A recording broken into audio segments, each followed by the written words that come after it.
But I mentioned one of the other issues, killer whales. Let me read from the ruling, and I'm going to read in a Valley Girl accent because that's about the level of thought here. However, effects from the operation of project-related marine vessels would contribute to the total cumulative effects on the southern resident killer whales. Okay, I'm going to stop with my accent. I apologize. It's irritating enough to read the facts here.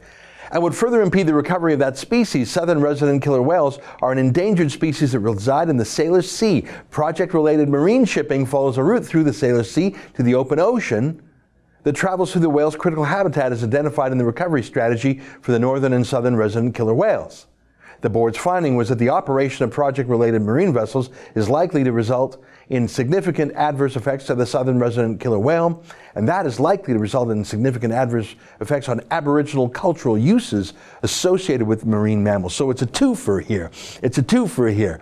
You've got the killer whales themselves, and then the special cultural uses that only Aboriginals have for these killer whales. What does that mean, a cultural use? Well, don't ask, you racist. What are you, racist?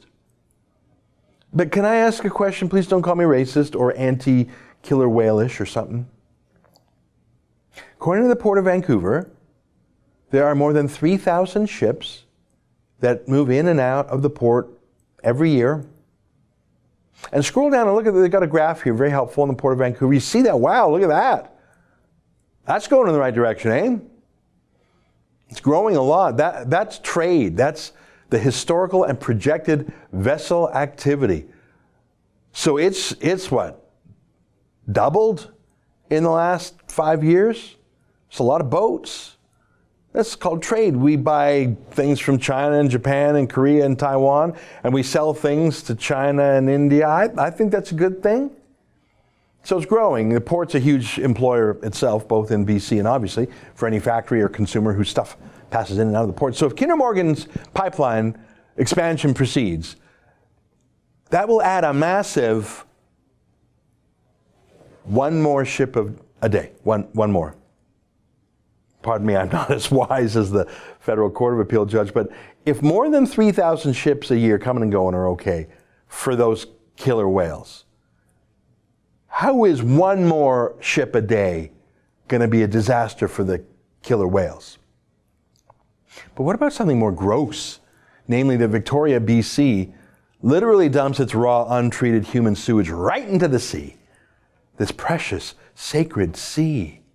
It's fine for 3,000 ships a year, but just not those Kinder Morgan oil tankers. And it's fine with the human waste of hundreds of thousands of people, including many of the Indian bands who were complaining. But a double-hulled high-tech tanker is gross.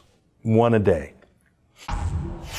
That's an excerpt from my daily TV show, The Ezra Levant Show. Normally it's behind a paywall, but I thought you'd like this video, so we put it on YouTube.